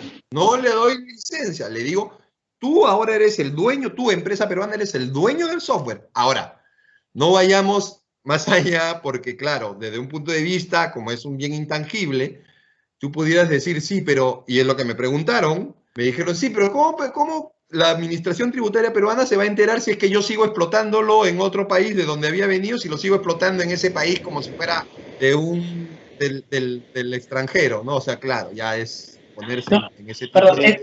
Es que justamente lo que hacemos las empresas de software es transferir la licencia de uso del software para que sea vendido a un usuario final. En ese caso, ¿hay alguna normativa respecto a valores de transferencia? Por ejemplo, si el software se vende en Perú a 100, ¿hay una normativa que dice que, por ejemplo, tiene que ser vendido con un margen no menor del 10% o el 20% de... a ver, lo que pasa ahí, eso no es una normativa expresa. Lo que tienes que hacer ahí es un de transferencia, ¿no? Lo que hablamos en el ámbito tributario de un régimen de precios de transferencia. Hay que ver si el valor de mercado que tú le asignas es el correcto. La administración tributaria, y esto es normativa OCDE, básicamente ha establecido que cuando hay operaciones entre empresas vinculadas, debe de ser tan igual como si le vendieras a un tercero. Y por tanto, el valor debe ser un valor de mercado. Habla incluso de rangos intercuartiles, habla de distintas metodologías. En ese caso, lo que yo sugeriría sería básicamente hacer un estudio de precio de transferencia y establecer cuál es el valor al que le puedes transferir a una empresa. Ahora, no quiero dejar de decir esto. No hay normativa alguna respecto de a cuánto tú le tienes que vender a alguien, ¿no? Pero sí existe una normativa que ha establecido un margen del 5%, normativa peruana tributaria, pero para el caso específico de servicios que no son el core del negocio, servicios o bienes que no son el core del negocio. Es decir, por ejemplo, si una empresa peruana se constituye y tiene una empresa vinculada que le da el servicio, no sé, de contabilidad, por ejemplo, ¿no? En ese caso se ha dicho, como tu core del negocio, empresa peruana, no es el servicio contable, pero tienes una matriz o una vinculada que te cobra por este tema contable, bueno, el margen de eso no puede exceder del 5% del costo de la empresa que te da el servicio, lo que obliga obviamente a que las empresas revelen sus costos, porque en algún momento la administración tributaria peruana va a venir y le va a decir a la empresa peruana, a ver, muéstrame cómo es esa factura de 100 que te han mandado, que está el señor marginando 5 nada más, que te muestre la empresa vinculada su costo para en base a eso verificar si está o no dentro del 5% que hemos dicho. Eso sí hay, pero no en cuanto a ese tipo de aportes, en eso no hay, pero sí hay un margen del 5 en otros supuestos. Adrián, ¿puedo sumar algo muy rápidamente? Lo que mencionaba Donald, el precio del análisis del estudio de precio de transferencia, es un camino de ida y vuelta, con lo cual vos tenés que ver desde el punto de vista de la legislación argentina, con el precio que está saliendo, si estás dentro, digamos, de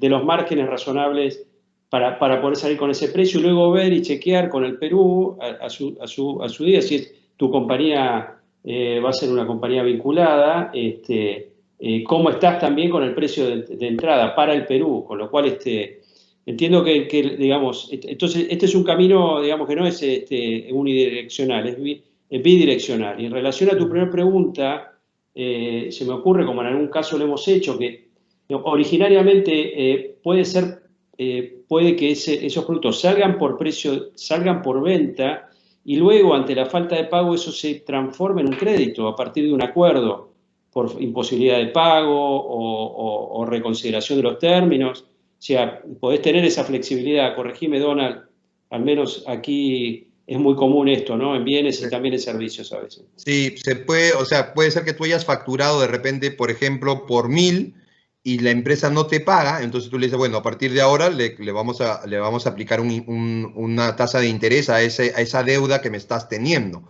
Ahora, por ejemplo, otro que he visto yo también es lo siguiente.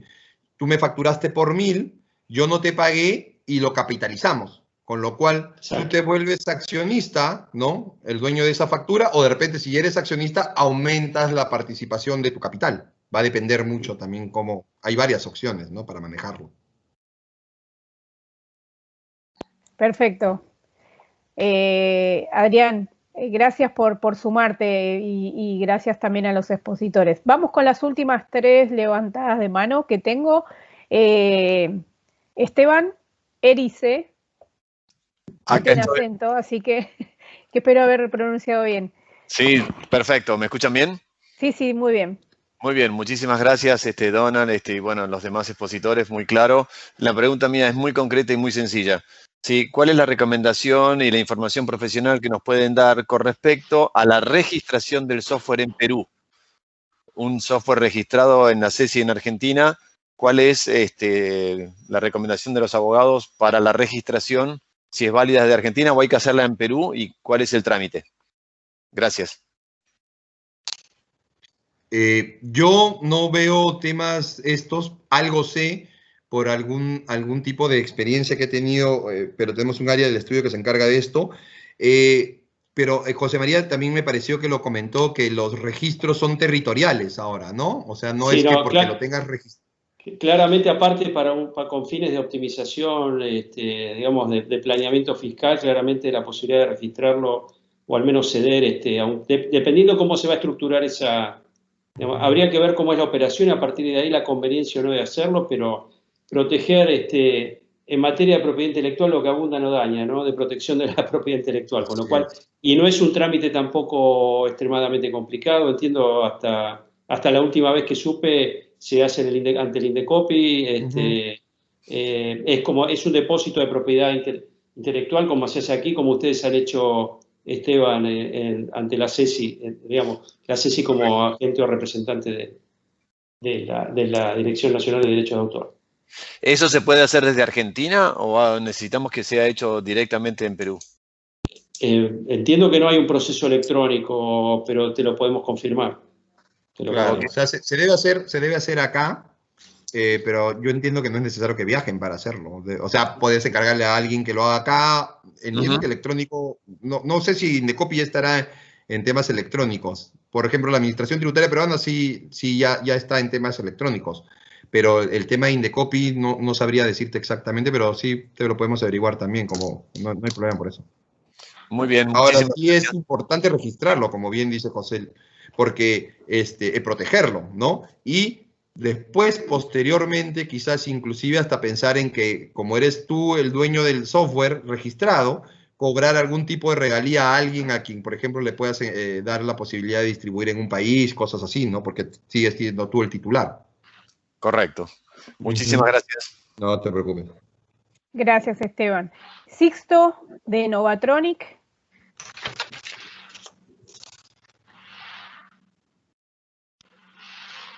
Sixto, ¿estás por ahí? ¿Me escuchan bien? Hola. Sí, muy bien. Sí. Ya, perfecto. Miren, nuestra duda básicamente era la siguiente, pues, bueno, uno ve mucho en los medios, en las editoriales, por ejemplo, que hace Luis Majul o Javier Milei, ¿no? Que el Blue ya trepó 190, que hay como una debacle, hay una hecatombe ahí próxima. Yo no sé sinceramente si eso es un poco sobreexposición de los medios, es algo, digamos, que no es correcto, pero la duda básicamente es por el tema cambiario del Blue y del oficial. Si uno estableciera una sucursal en Argentina, el tema de, en el escenario obviamente de que, pues no sé, en el segundo, tercer año se esté en azul y se tenga dividendos, ¿cómo se haría para traer los dólares a Perú? Bueno, mira, 3 meses, 3 semanas o 3 días en Argentina, no hay manera de predecirlos, digamos. Con esto no los quiero asustar, pero, digamos, esta es una realidad. Dicho esto,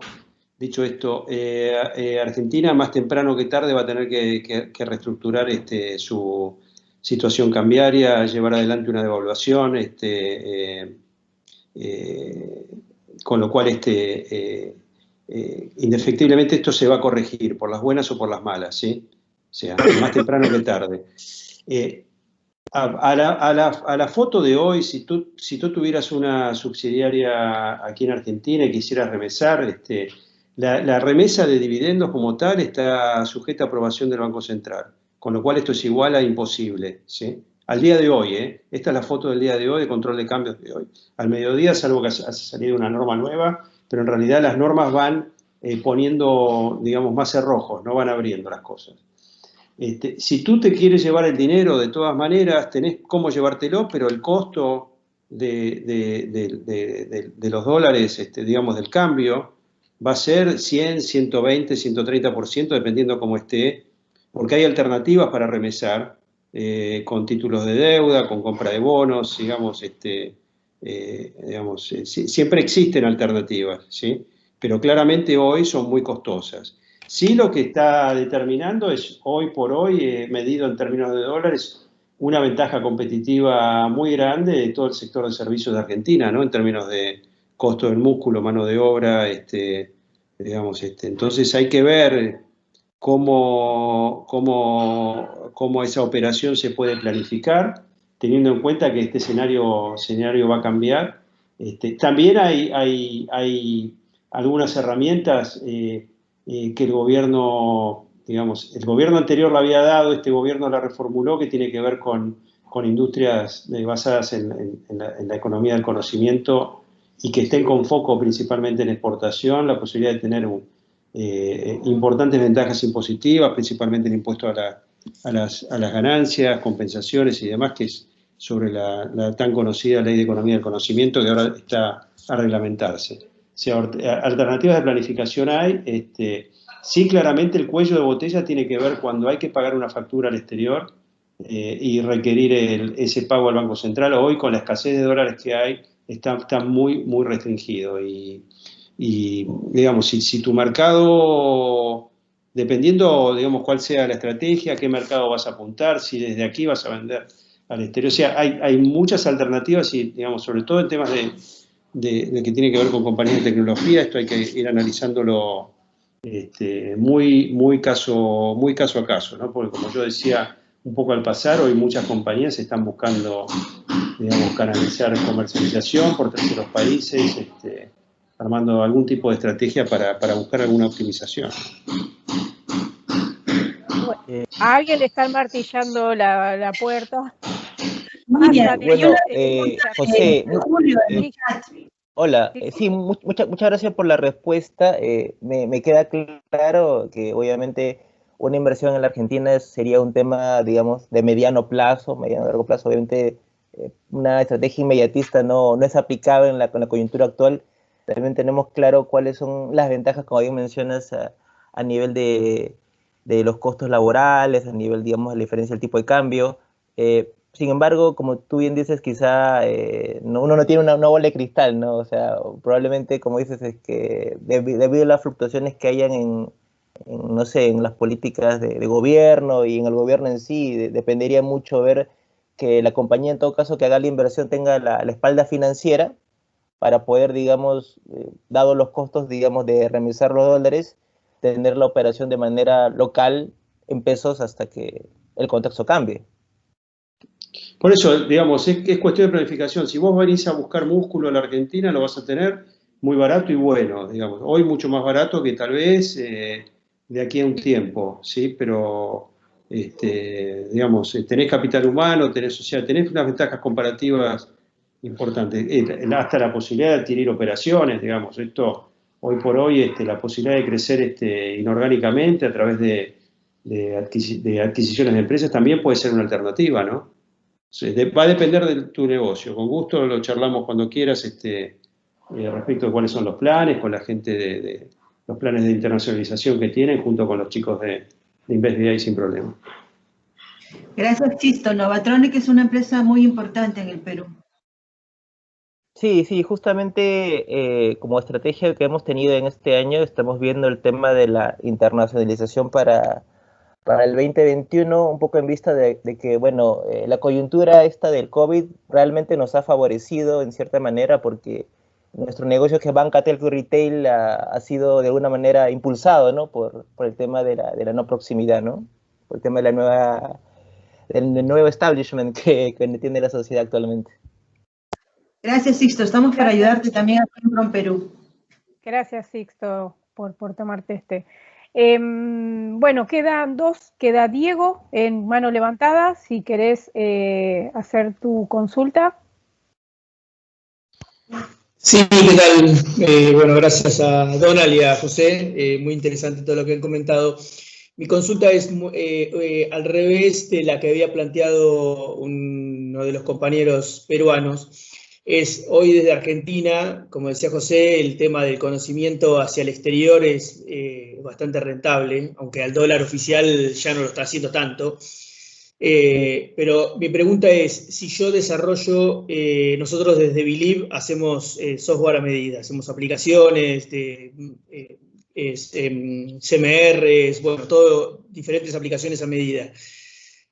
Si yo le facturo a un cliente peruano por una aplicación, el cliente obviamente va a pagar el IVA, que a mí no me lo transfiere, directamente él se lo toma como crédito luego, porque la factura E de Argentina sale sin IVA y sin ingresos brutos, pero el Perú me va a retener el impuesto a las ganancias. Me quisiera repasar qué importe era ese de impuesto a las ganancias, y si yo tengo posibilidades de deducirlo en Argentina, porque si existe esa posibilidad, también pasa a ser una cuestión financiera y no una cuestión de costos ese impuesto.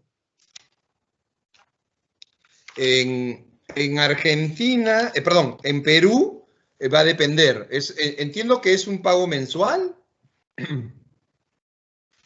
No, generalmente son pagos por proyectos, o sea, nosotros hacemos proyectos a medida, entonces a mí me piden una aplicación o me piden un back office para algún cierto desarrollo y yo lo hago y es por un servicio, o a veces puede tener varias facturas por una cuestión de que el proceso tiene 4 o 5 meses de desarrollo, entonces uno va pagando a medida que el proceso va adelantando, pero generalmente es por un servicio en particular. No le vendes el software, ¿no? El software es del cliente, supongo. ¿Tú lo acomodas? ¿Puede ser eso correcto? Claro, yo lo desarrollo para el cliente, se lo hago, y el software pasa a ser del cliente. Claro, se lo transfieres finalmente.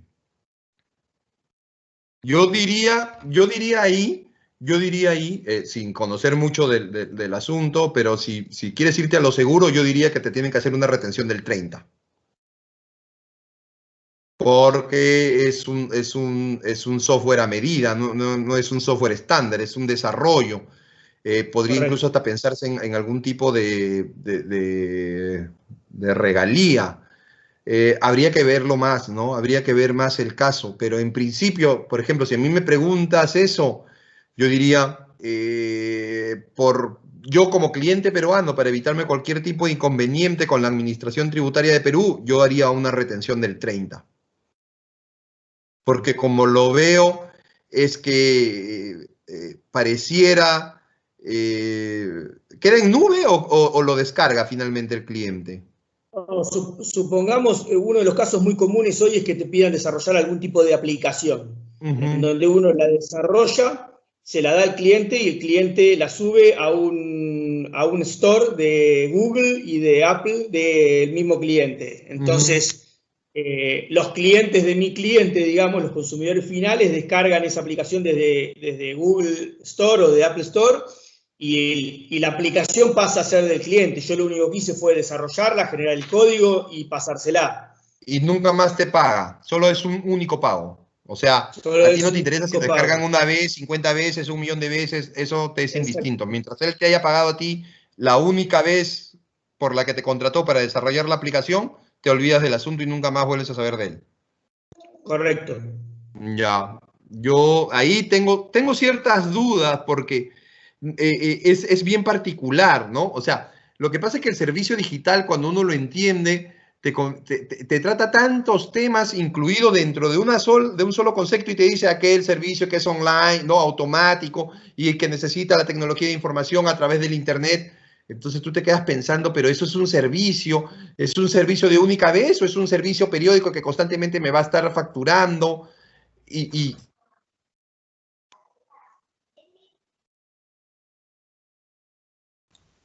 Te perdimos, Donald.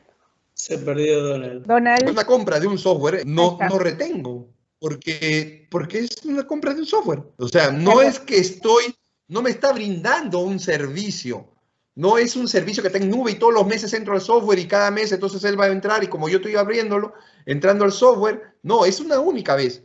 Es una compra de un software. Un aplicativo lo podríamos asimilar a una compra de un software. Yo diría que hay para los dos, pero la administración tributaria peruana, considerándola como es, creo que va a hacer todo lo posible para decir, no, este es un servicio digital. Habría que ver si entre los supuestos estos de la administración.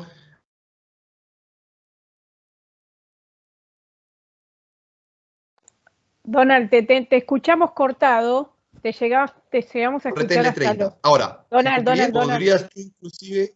Sí, perdón, se cortó y no te escuchamos, llegamos desde la administración hasta ahí, si podés retomarlo, porque se cortó la comunicación. No me escuchaste, ¿no? Sí, hasta ahí te vengo escuchando. Ya, entonces decíamos, conociendo a la administración, podría ocurrir que la administración trate de jalarlo al concepto de servicio digital para que haya una retención. Pero, por ejemplo, yo también podría ponerme a pensar en lo siguiente, ¿no? Este desarrollo de software podría ser tan similar, ¿no? Pensándolo, como si yo viajara a Argentina, ¿no? Diego, voy y te digo, por teléfono te he dicho antes, Diego, ¿sabes qué? Desarrollame esta app. Voy a Argentina un día, cualquiera, cuando ya no haya pandemia, y tú me lo das en un USB. En un CD, USB, como quieras, en disco duro, y me lo das. Entonces, eso por ningún lado es software en nube. Eso por ningún lado es un servicio digital. Eso es simplemente que yo fui a tu oficina y te compré un app que tú ya lo tenías listo para mí según mis instrucciones. Entonces, yo compro el app, yo me lo traigo a Perú. Tú no me lo mandas, ¿ah? Es como si yo fuera, voy, te lo compro y tú me lo mandas.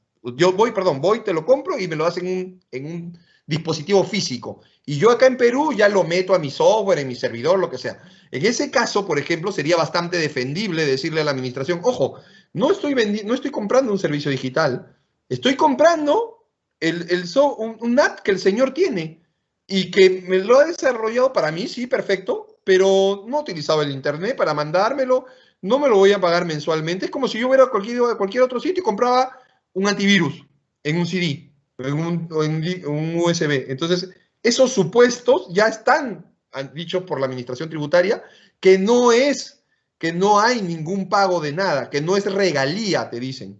Sobre eso no hay ninguna regalía, es simplemente comprar un bien intangible que está alojado en un medio físico y por tanto es una compra de bien y en compra de bien no hay retenciones alguna.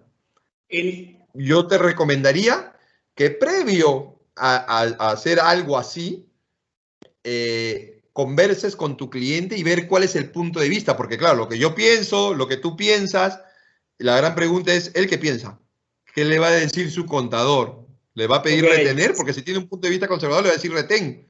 Y entonces ya lo que te iba a mandar 100, ya no te va a mandar 100, te va a mandar 70. Entonces, yo empezaría por ahí, por la negociación primero con el cliente para ver cuál es la opinión de él sobre eso.